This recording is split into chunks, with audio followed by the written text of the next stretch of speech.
خداوند یسوع مسیح کے نام میں آپ سب کو سلام. میں پاسٹر بشارت خان آپ کو پروگرام بیداری میں ویلکم کرتا ہوں. اور ویورز، اس وقت آپ ہوشانہ ٹی وی دیکھ رہے ہیں اور میں خدا کا خاص شکریہ ادا کرتا ہوں ہوشانہ ٹی وی کے لیے، جو ایک ایسے پروگرام کو لے کر آیا ہے جس میں ہم آپ کی ملاقات مختلف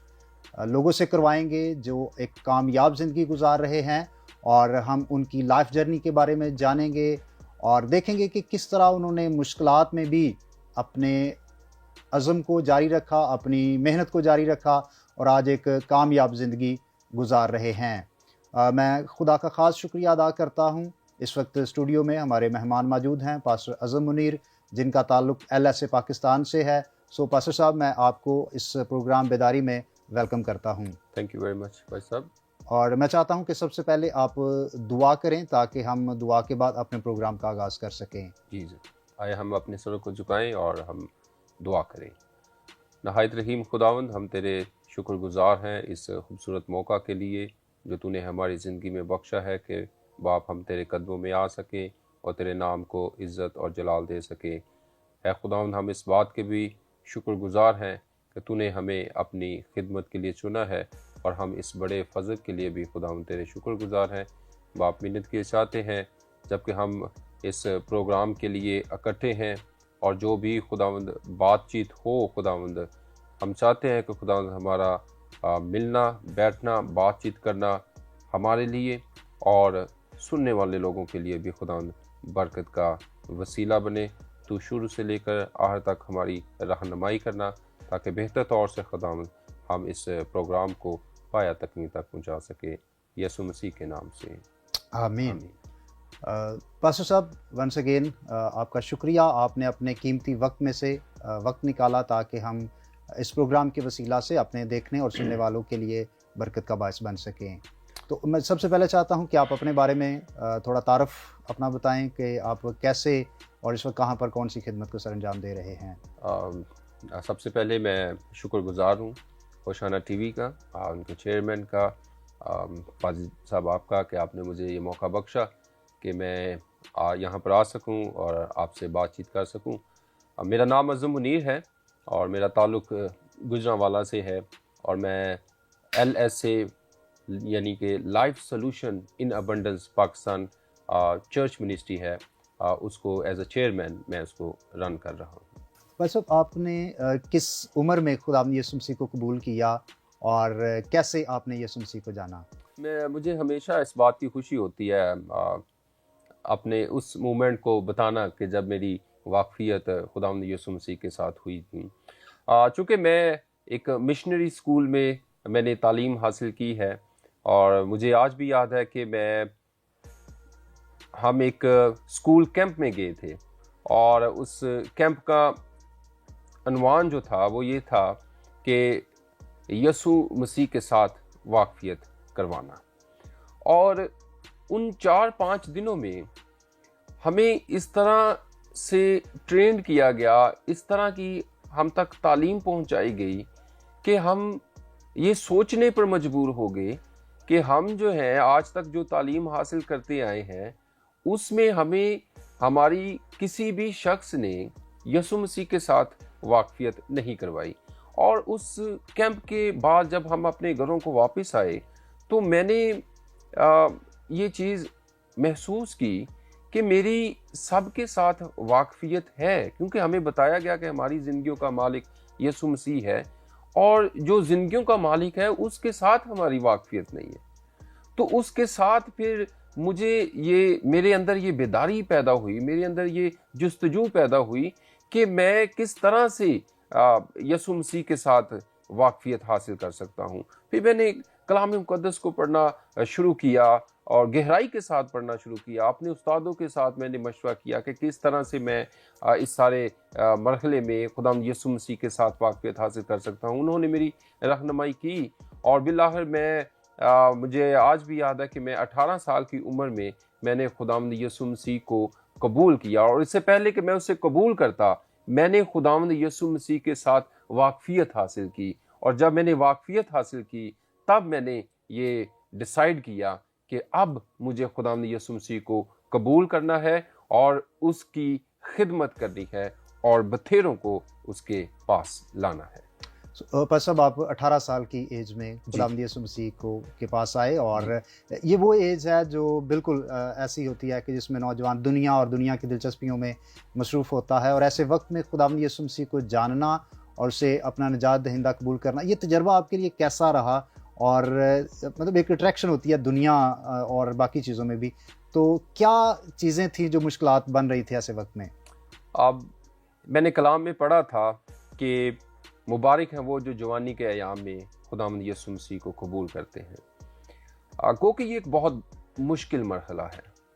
آپ کی جو سوسائٹی ہے، آپ کی جو ٹیم ہے، وہ اس دنیا کی عیش و عشرت میں اور اس دنیا کی رونقوں کو زیادہ پسند کرتے ہیں، اور مجھے جب میری اس شخص سے واقفیت ہو گئی ہے، میں نے اس شخص کو قبول کر لیا ہے جو ہے وہ میری زندگی کا مالک ہے، جو ہم سب کی زندگیوں کا مالک ہے، جب ہماری اس کے ساتھ واقفیت ہو جاتی ہے، تب میں یہ سمجھتا ہوں کہ اس کا کلام،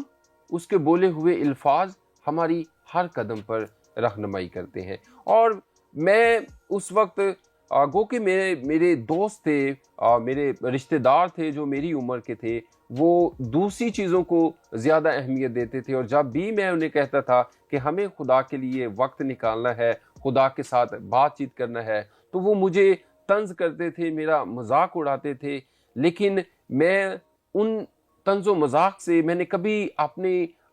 میرا جو حوصلہ ہے اس کو کبھی میں نے کم نہیں کیا، بلکہ میں ہمیشہ ان کے لیے، جب بھی وہ میری حوصلہ شکنی کرتے تھے، تو میں ان کے لیے دعا کرتا تھا، اپنے لیے دعا کرتا تھا کہ خداوند مجھے پتا ہے کہ تو مجھے کس رستے پر لے کر آنا چاہتا ہے، کس رستے پر مجھے چلانا چاہتا ہے، لیکن خدا میں صرف اکیلا نہیں، بلکہ میں ان تمام جو میرے ہم ایج ہیں، جو لوگ ہیں، جو میرے دوست ہیں، جو میرے رشتہ دار ہیں، میں ان کو بھی اس رستے پر لانا چاہتا ہوں۔ جب بھی کبھی ان سے بات چیت کرتا تھا، وہ میرا مذاق اڑاتے تھے اور کہتے تھے کہ یہ اپنے آپ کو پادری سمجھتا ہے، یہ ابھی سے پادری بن گیا ہے، یہ ہمیں تعلیم دیتا ہے، اور یہ ایک مشکل کام تھا۔ لیکن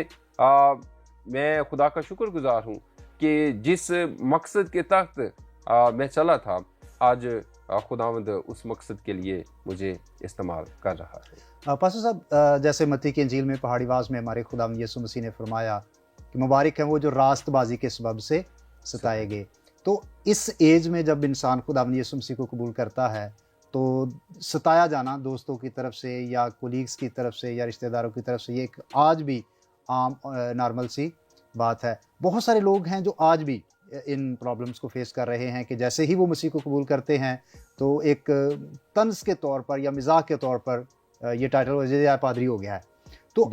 ایسے نوجوانوں کے لیے آپ کیا پیغام دینا چاہتے ہیں جو اسٹرگل کر رہے ہیں اس وقت میں کہ ابھی خداوند کو انہوں نے قبول کیا ہے اور جو مشکلات فیس کر رہے ہیں، تو آپ ان کو کیا پیغام دینا چاہیں گے؟ اب میں یہی انہیں پیغام دینا چاہتا ہوں کہ دیکھیں، جب بھی آپ کوئی بڑا کام کرنا چاہتے ہیں تو بہت ساری مشکلات آپ کی زندگی میں آتی ہیں، اور اس کا مطلب یہ نہیں ہے کہ وہ مشکلات آپ کو آپ کے رستے سے پیچھے ہٹا دیں۔ اسی طرح جب آپ یسوع مسیح کے بتائے ہوئے رستے پر چلتے ہیں، بہت سارے لوگ، چونکہ یہ رستہ کٹن ہے، تنگ ہے، کشادہ نہیں ہے، لوگ سمجھتے ہیں کہ شاید ہم اس یسوع مسیح کو اگر ہم قبول کر لیں گے تو ہماری جو لائف ہے بہت کمفرٹیبل ہو جائے گی۔ ایسا بالکل نہیں ہے۔ ہمیں ان چیزوں کو اپنے ذہن سے باہر نکالنا ہے۔ دشواریاں، مشکلات، پریشانیاں یہ ہماری زندگی میں آتی ہیں، لیکن اگر ہم اس کالنگ پر جو یسوع مسیح کی طرف سے ہمیں ملی ہے اس پر اٹل رہیں گے، تو پھر میرا ایمان ہے کہ یہ دشواریاں اور پریشانیاں ہمیں اپنے مقصد سے پیچھے نہیں ہٹائیں گی، بلکہ ہمیں جو ہے وہ اور زیادہ مضبوط کریں گی تاکہ ہم اپنے گول کو حاصل کر سکیں۔ اور میں نوجوانوں کو بھی یہی کہنا چاہتا ہوں کہ ہمیں اپنی زندگی میں عیش و عشرت کو نہیں، بلکہ مسیحیت کو جو ہے، مسیح کو جو ہے وہ اول درجہ دینا چاہیے۔ پس جب آپ نے خداوند یسوع مسیح کو قبول کیا تو جو آپ کی سیکولر ایجوکیشن تھی، جو آپ کی دنیاوی تعلیم تھی، تو اس میں آپ کی دلچسپی یا اس میں آپ کی جو محنت ہے اس کے بارے میں بھی ہمارے دیکھنے اور سننے والوں کو بتائیں. دیکھیں جس معاشرے میں ہم بڑے ہیں اور ہم نے تعلیم حاصل کی ہے، ہمیں بہت ساری جگہوں پر پروفیشنلی طور پر جب ہم دیکھتے ہیں، اگر ہمارے پاس تعلیم نہیں ہے ہمیں بہت سارے مسائل کا سامنا کرنا پڑتا ہے، بہت ساری مشکلات ہمیں درپیش ہیں جو کہ ایجوکیشن سے ریلیٹڈ ہے. اور میں اپنے میرے جو بڑے بھائی ہیں وہ مجھے ہمیشہ اس بات کے لیے تنبیہ کرتے تھے کہ اگر آپ نے پادری بننا ہے یہ بہت اچھی بات ہے، یہ خدا کی طرف سے آپ کی بلاہٹ ہے، لیکن میں یہ چاہتا ہوں کہ آپ جو سیکولر ایجوکیشن ہے اس کو ضرور کمپلیٹ کریں. ایک پڑھا لکھا پادری اگر معاشرے کو ملے گا تو وہ معاشرے کے لیے، لوگوں کے لیے جو ہے وہ برکت کا وسیلہ بنے گا. اور میں نے اس بات کو جب انہوں نے کہا کہ پڑھا لکھا پادری، تو میں نے اس پوائنٹ کو نوٹ کیا کہ میں ایک عام نہیں بلکہ ایک پڑھا لکھا شخص بننا چاہتا ہوں تاکہ میں اپنے لوگوں کی آنے والے کال میں بہتر طور سے رہنمائی کر سکوں. اور خداوند کے فضل سے میں نے اپنا ماسٹرز کمپلیٹ کیا اور اپنا ماسٹرز کمپلیٹ کرنے کے بعد میں نے جو ہے وہ اپنا BTH کمپلیٹ کیا ہے. بس بہت سارے لوگ ہیں جب خداوند یسوع مسیح کو قبول کرتے ہیں تو جذبات میں یا جیسے بھی آ کے تو وہ اپنی خدمت کو تو جاری رکھنا چاہتے ہیں، لیکن اس کے ساتھ ساتھ جو دنیاوی تعلیم ہے اس کو چھوڑ دیتے ہیں یا اس کو کم وقت دیتے ہیں، تو مشکل ہو جاتا ہے دونوں چیزوں کو بیلنس کرنا. جی تو آپ نے خدمت اور اپنی ایجوکیشن کو کیسے بیلنس کیا، کیسے مینج کیا تاکہ دونوں چیزیں جو ہیں یہ ساتھ ساتھ چل سکیں؟ دیکھیے میں جب مجھے پتا تھا کہ میں نے خداوند کی خدمت کرنی ہے اور میں یہ چاہتا تھا کہ بہتر طور سے خدا کی خدمت کی جائے، اور اگر میں دنیاوی تعلیم جو ہے جس طرح میں نے آپ کو بتایا کہ میں نے اپنا ماسٹرز کیا ہے، اگر میں اس کو نہ حاصل کرتا تو شاید میں خداوند کے کلام کی جو بہتر طور سے انڈرسٹینڈنگ ہے اس کو نہ حاصل کر سکتا، خداوند کے کلام کو بہتر طور سے آگے لوگوں تک نہ پہنچا سکتا. اور اگر میں لیک آف ایجوکیشن کے وسیلہ سے اگر میں غلط تعلیم کو آگے پھیلاؤں گا تو یہ میرے لیے اور میری قوم کے لیے ایک لمحہ فکریہ ہوگا. اور میں اس لیے نوجوانوں کو اور پوری قوم کو یہ بتانا چاہتا ہوں کہ پہلے وہ اپنی ایجوکیشن جو ہے اس کو کمپلیٹ کریں اور اس کے ساتھ ساتھ جو ہے وہ خداوند یسوع مسیح کی خدمت بھی کریں. بہت شکریہ پاسٹر صاحب. اور ویورز اس وقت ہم ایک چھوٹا سا بریک لیں گے، تو کہیں مت جائیے گا، دیکھتے رہیے گا ہوشانہ ٹی وی.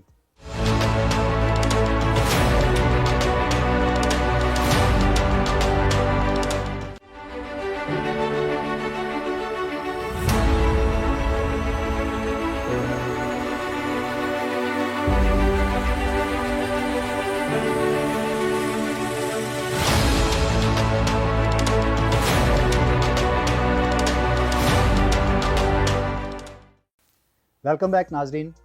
میں ایک بار پھر سے بیداری پروگرام میں آپ کو ویلکم کرتا ہوں. اور بریک سے پہلے ہم گفتگو کر رہے تھے پاسٹر اعظم منیر صاحب سے اور ان کی لائف جرنی کے بارے میں جان رہے تھے، سیکھ رہے تھے. سو پاسٹر جیسا کہ آپ ابھی بریک سے پہلے ہم گفتگو کر رہے تھے، تو کیا یہ سارا کچھ آسانی سے ہو گیا یا کچھ مشکلات بھی رہیں؟ مشکلات، جس سے میں نے آپ کو کہا کہ میں اس چیز کے لیے تیار تھا کہ میں نے مسیح کو قبول کیا ہے اور میں تیار ہوں مشکلات کے لیے بھی. اور آپ یقین جانیں کہ ایسا وقت جو ہے اس کا سامنا کرنا پڑا کہ بہت دفعہ یہ سوچنے پر مجبور ہوئے کہ آخر ایسا کیوں ہوا ہے، خدا مجھے اتنے بڑے امتحان میں کیوں ڈال رہا ہے، کیوں لا رہا ہے. میرا خدا جو کہ ہمیں ہر مصیبت پریشانیوں سے باہر نکالنے والا ہے، وہ مجھے پریشانیوں میں کیوں ڈال رہا ہے. لیکن جب ان مشکلات میں جب مشکل وقت تھا، پریشانیاں تھیں، اتنا ہی زیادہ جو ہے وہ جو رشتہ ہے وہ خدا کے ساتھ مضبوط ہوتا گیا ہے. میں نے ہمیشہ اپنی زندگی میں اولین درجہ جو ہے وہ خدا کو دیا ہے، اور ہمیشہ کوئی بھی مشکلات ہے، کوئی پریشانی ہے، اس کا حل خدا کے کلام کے ذریعہ سے خدا سے مانگا ہے. اور مشکلات ہمیں، اگر ہم مضبوط ہیں اپنے ایمان میں، اگر ہم مضبوط ہیں اپنے گوز میں، تو یہ مشکلات ہمیں ہماری منزل تک پہنچنے سے نہیں روک سکتی۔ پاسو صاحب، ہر انسان کی زندگی میں کئی طرح کی مشکلات ہوتی ہیں، اور آپ نے کس قسم کی مشکلات کو فیس کیا، اور ان پر آپ نے غلبہ کیسے پایا یا ان کو عبور کیسے کیا؟ مشکلات سب سے بڑی جو اس معاشرے میں رہتے ہوئے فائنینشلی طور پر بہت ساری مشکلات کا سامنا کرنا پڑا، اور مجھے یاد ہے کہ جب میں نے بی کام کمپلیٹ کیا تو میں نے اپنے والد صاحب کو یہ کہا تھا کہ آپ مجھے فردر اسٹڈی کے لیے آپ مجھے اب سپورٹ نہیں کریں گے، میں آگے جو کچھ بھی کروں گا وہ میں اپنے بلبوتے پر کروں گا۔ سو میں اپنے شہر گجرانوالہ سے نکل کر پھر لاہور چلا گیا۔ وہاں پر میں نے ایک تنظیم میں کیونکہ میری ایجوکیشن بی کام تھی، میں نے ایک تنظیم میں ایز اکاؤنٹنٹ جاب کی، اور اس کے ساتھ ساتھ اس جاب کے ساتھ ساتھ میں جو ہے وہ اپنی اسٹڈی کو بھی میں سپورٹ کرتا تھا، اس کو بھی میں نے کنٹینیو رکھا۔ اور پھر آپ کو پتہ ہے کہ جب آپ ایک شہر سے دوسرے شہر میں جاتے ہیں تو بہت ساری مشکلات ہوتی ہیں، بہت سارے مسائل ہوتے ہیں، لوگ آپ کو جاننے والے نہیں ہوتے، ایک نیا شہر ہوتا ہے آپ کے لیے۔ تو ان ساری مشکلات کو بڑی ہی سنجیدگی کے ساتھ، بڑی دل جمعی کے ساتھ، بڑے دل کے ساتھ ان مشکلات کو قبول کیا ہے، محنت کی ہے، اور اس محنت کے وسیلہ سے آج خداوند نے یہ عزت اور مقام بخشا ہے۔ بہت سارے نوجوان ہیں آج بہت ساری وہ مشکلات کو فیس کر رہے ہیں، اور کئی دفعہ وہ ہمت ہار دیتے ہیں، اور جس ٹارگٹ کو انہوں نے سیٹ کیا تو اس کو چھوڑ دیتے ہیں اور سوچتے ہیں کہ چلے ہم اس کے برعکس کوئی اور چھوٹا موٹا کام کر لیتے ہیں۔ تو میں تمام ان نوجوانوں سے یہ کہنا چاہتا ہوں کہ ہمت نہ ہاریں۔ جیسے ابھی ہم پاسو صاحب سے بات کر رہے تھے کہ مشکلات رہیں، نیا شہر، نئے لوگ، جاب، خدمت، اسٹڈی ویری ٹف ہوتا ہے، لیکن جس طرح سے پاسو صاحب بتا رہے ہیں کہ انہوں نے ہمت نہیں ہاری اور خدا نے آج ان کو ایک خاص عزت اور مقام بخشا ہے۔ پاسو صاحب، کلیسیائی ترقی میں نوجوانوں کا کیا کردار ہے یا کیا اہمیت ہے؟ آپ اس کے بارے سے کیا کہنا چاہیں گے؟ نوجوانوں کا بہت اہم کردار ہے ہماری کلیسیائی ترقی میں، لیکن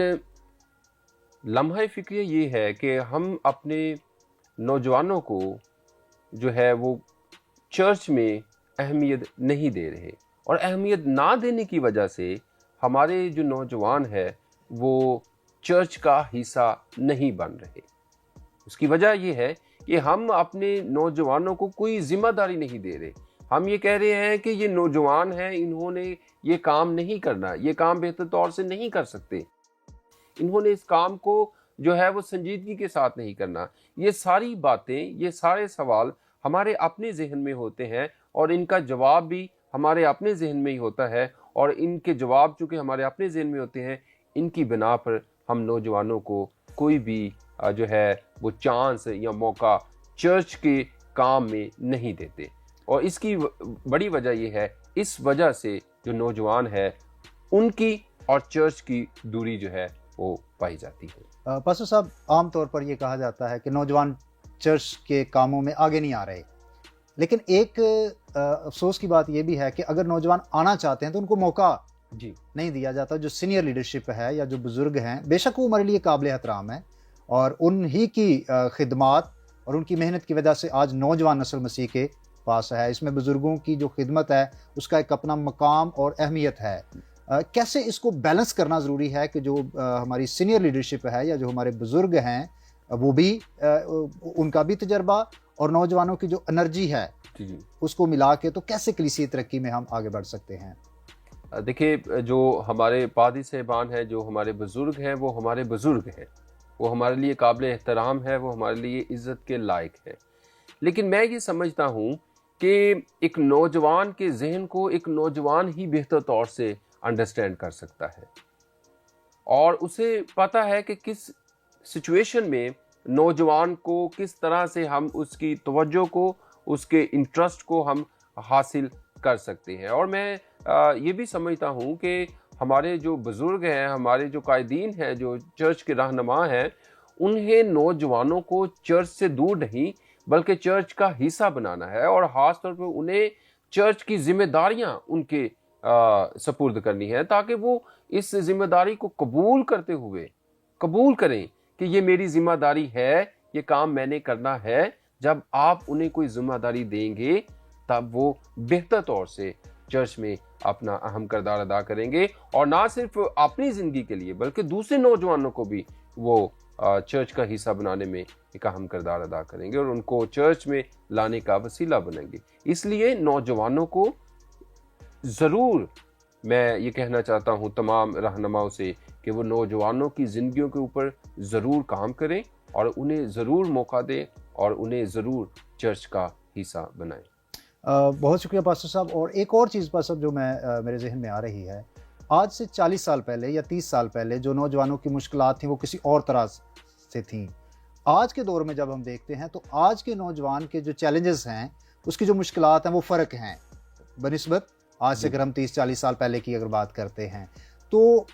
جب آج کا دور اور ہم پچھلے دور میں ایک گیپ کو دیکھتے ہیں تو آج کے دور کے جو نوجوان کی مشکلات ہیں اس کو جو سینئر یا جو بزرگ ہیں وہ اس طور سے انڈرسٹینڈ نہیں کر پا رہے. تو یہ بھی ایک وجہ ہے کہ جس کی وجہ سے نوجوان چرچ سے دور ہیں. تو ایسی صورتحال میں آپ کیا سمجھتے ہیں کہ چرچ کو کیسے اپنا کردار ادا کرنا ہے؟ سب سے پہلے تو ہمارے جو رہنما ہیں انہیں اس چیز کو بہتر طور سے سمجھنا پڑے گا کہ اب ہم جس دور میں رہ رہے ہیں یہ ایک جدید دور ہے, ٹیکنالوجی کا دور ہے, اور ہماری تعلیم میں اور آج کی تعلیم میں بہت زیادہ فرق ہے. بہت زیادہ فرق ہے. اگر ہم کہیں کہ ہمارے زمانے میں ایسا ہوتا تھا اور وہی چیزیں آج کے دور میں ہم اپلائی کریں تو میرے خیال سے بہت زیادتی ہوگی, نوجوانوں کے ساتھ بہت غلط بات ہوگی. اور میرے خیال سے چونکہ ہم 21ویں صدی میں ہے, ٹیکنالوجی کا دور ہے, سیٹلائٹ کا دور ہے, اور اس پرانے دور کو اور آج کے دور کو جوڑنا یہ ایک بہت بڑی زیادتی ہوگی. ہمیں اس چیز کو انڈرسٹینڈ کرنا ہے کہ یہ ایک جدید دور ہے اور آج کا نوجوان اور جو پرانا نوجوان تھا اس میں بہت زیادہ فرق ہے. آج کا نوجوان آج کی ماحول کے مطابق رہنا اور جینا پسند کرتا ہے. پاسٹر صاحب, آج سے 30-40 سال پہلے اور آج کے نوجوان کے دلچسپیاں بڑی فرق ہو گئی ہیں. اس وقت کی جو گیمز تھی فرق تھی, آج کی جو دلچسپیاں ہیں, انٹرسٹ ہے, وہ بالکل اس زمانے سے اپوزٹ ہے, فرق ہے. اور آج کا نوجوان سوشل میڈیا یا باقی چیزوں پر بہت زیادہ ایک طرح سے جہاں پر ان کا ہم فائدہ لیتے ہیں بہت سارا وقت ہم ضائع بھی کرتے ہیں. تو جو غیر ضروری دلچسپیاں ہیں یہ ہماری تعلیم میں یا ہماری خدمت میں یا ہمارے گولز کو حاصل کرنے میں بہت بڑی رکاوٹ ہیں. تو دلچسپیوں کے حوالے سے یا کون سی ایسی ایکٹیویٹیز ہیں جن کو ہم اپنی دلچسپی بنائیں, اپنا انٹرسٹ بنائیں تاکہ ہم زندگی میں آگے بڑھ سکیں؟ جب ہم پرانے دور کی بات کرتے ہیں تو تب زیادہ تر فزیکل ایکٹیویٹیز ہوتی تھی. لوگ بھاگ دوڑ کرتے تھے, کھیلتے تھے گراؤنڈز میں جا کر. لیکن آج کا جو نوجوان ہے وہ صرف اور صرف موبائلز کے اوپر جو ہے جتنی بھی گیمز ہیں وہ اس کے اوپر گیمز کھیلتا ہے, انٹرنیٹ کے اوپر زیادہ ٹائم سپینڈ کرتا ہے. اور میں سمجھتا ہوں میں نے ایک کتاب میں پڑھا تھا کہ ایک سروے کے مطابق جو ایک عام شخص ہے وہ 7 سے 8 گھنٹے جو ہے وہ انٹرنیٹ کے اوپر جو ہے وہ سرف کرتا ہے. اور آج کا نوجوان ان 7-8 گھنٹوں میں کتنا فائدہ لے رہا ہے اور کتنا اس کا نقصان ہو رہا ہے؟ اس کا دیکھیں, اس کا فائدہ تو نہیں ہے بالکل, چونکہ اگر ہم گیمز کھیل رہے ہیں تو اس کا کیا فائدہ ہے, وہ ہم اپنا وقت ضائع کر رہے ہیں. لوگ زیادہ تر انٹرنیٹ کے اوپر موویز دیکھتے ہیں, گیمز کھیلتے ہیں, بات چیت کرتے ہیں, وہ اچھی بات ہے, سم ٹائم ہونا چاہیے. لیکن اگر آپ اس کو اپنی عادت بنا رہے ہیں تو یہ عادت آپ کی زندگی کو ڈسٹروائے کرے گی, یہ عادت آپ کے وقت کو زیادہ ضائع کرے گی. ٹھیک ہے, اس لیے ہمیں اس کو صرف ضرورت کے مطابق اس کا استعمال کرنا ہے, اور اس کو جو ہے بے وجہ جو ہم اس کا جو استعمال کرتے ہیں اس عادت کو ہمیں اپنی زندگیوں سے ترک کرنا پڑے گا. اور ہمیں یہ جاننا پڑے گا, اپنی زندگیوں میں یہ گول سیٹ کرنا پڑے گا, ہمیں اپنی زندگیوں میں یہ پرنسپل بنانا پڑے گا کہ یہ میرا جو ہے, اگر میں انٹرنیٹ کے اوپر یا موبائل کے اوپر 7 سے 8 گھنٹے میں اسپینڈ کر رہا ہوں تو یہ میری زندگی کا پرنسپل نہیں ہے. مجھے یہ پرنسپل سیٹ کرنا پڑے گا کہ میں پورے دن میں 1 گھنٹہ یا 1.5 گھنٹہ جو ہے وہ انٹرنیٹ کا استعمال کروں گا اور اپنے جو ٹاسک ہیں، اپنے جو کام ہیں ان کو کمپلیٹ کروں گا، اور میں اس کا بے وجہ جو ہے وہ استعمال نہیں کروں گا۔ بہت شکریہ پاسٹر صاحب۔ اور پروگرام کے آخر میں چاہتا ہوں کہ آپ ہمارے دیکھنے والوں کو اور خاص طور پر نوجوانوں کو اپنی زندگی کو سامنے رکھتے ہوئے تعلیم کے حوالے سے اور خدمت کے حوالے سے کیا پیغام دینا چاہتے ہیں؟ ایک بڑا خوبصورت شعر ہے کہ انسان نہیں وہ جو ڈر جائے زندگی کے حالاتوں سے، جس حال میں جینا مشکل ہو اس حال میں جینا لازم ہے۔ میں ہمیشہ بائبل مقدس میں جب میں 10 احکام کو پڑھتا ہوں تو 5واں حکم جو ہے وہ مجھے بڑا ہی زیادہ پسند ہے، جس پہ لکھا ہے کہ تو اپنے باپ اور ماں کی عزت کر۔ آج کے دور میں بہت ساری جگہوں پر جب ہمیں جانے کا اتفاق ہوتا ہے، نوجوانوں کے درمیان، بڑوں کے درمیان، ہمیں یہ چیز دیکھنے کو ملتی ہے کہ وہ اپنے باپ اور ماں کی عزت نہیں کرتے، اور میں یہی پیغام دینا چاہتا ہوں آج کہ اپنے باپ اور ماں کی عزت کریں، کیونکہ یہ خدا کا حکم ہے کہ تو اپنے باپ اور ماں کی عزت کر۔ اگر آپ اپنے دنیاوی ماں باپ کی عزت نہیں کرتے تو پھر آپ اپنے روحانی باپ کی کس طرح سے عزت کریں گے؟ اگر آپ زندگی میں آگے بڑھنا چاہتے ہیں تو اس حکم پر عمل کریں، خداوند آپ کو برکت دے گا۔ ناظرین، ابھی ہم پاسٹر اعظم منیر صاحب کے ساتھ بات چیت کر رہے تھے اور ہم نے ان کی لائف جرنی کے بارے میں جانا سیکھا۔ میں آپ سب سے یہ کہنا چاہتا ہوں کہ اپنی تعلیم کو ضرور مکمل کریں اور خدا کی خدمت کریں، چرچ ایکٹیویٹیز میں حصہ لیں، اس سے خدا آپ کو برکت دے گا اور آپ زندگی میں بہت سی کامیابی حاصل کریں گے۔ آئیے ہم پروگرام کے آخر میں دعا کرتے ہیں۔ اے عظیم خدا، ہم تیرے بیٹے یسوع مسیح کے نام سے تیری پاک حضوری میں آتے اور شکر گزاری کرتے ہیں تیری پاک حضوری کے لیے، ہوشانہ ٹی وی کے لیے اور پاسٹر اعظم منیر کے لیے اور تمام دیکھنے والوں کے لیے دعا کرتے ہیں۔ سب کے ساتھ ہو اور سب کو برکت دے۔ خاص طور پر آج کے نوجوان نسل کے لیے ہم دعا گو ہیں، ابلیس سے ان کی حفاظت کر اور بخش دے کہ آج کے مسیحی نوجوان تعلیم میں خوب محنت کریں، کامیاب ہوں اور وفاداری سے تیرے ساتھ بھی چل سکیں، یسوع مسیح کے نام سے آمین۔ ویورز، آپ سے ملاقات ہوگی بفضل خدا نیکسٹ پروگرام میں نئے مہمان کے ساتھ، نئے موضوع کے ساتھ۔ تب تک ہمیں دعاؤں میں یاد رکھیے گا، اپنا بہت سارا خیال رکھیے گا۔ خدا حافظ، گاڈ بلیس یو۔